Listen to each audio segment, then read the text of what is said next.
কবিতা লালমাটি। কবি অজিত কুমার দে।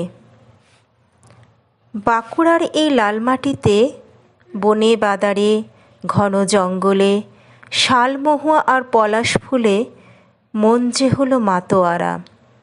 সকালে হেথা সূর্য ওঠে, ঝুড়ি হাতে কোদাল কাঁধে, কোলের শিশু ঝুলছে গলে, মা চলেছে হনহনিয়ে তার মরদের পিছে পিছে।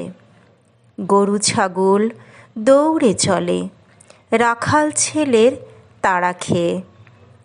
গায়ের যত বধূর দল কলসি কাঁখে জল আনতে গায়ের পথে দুকোশ দূরে।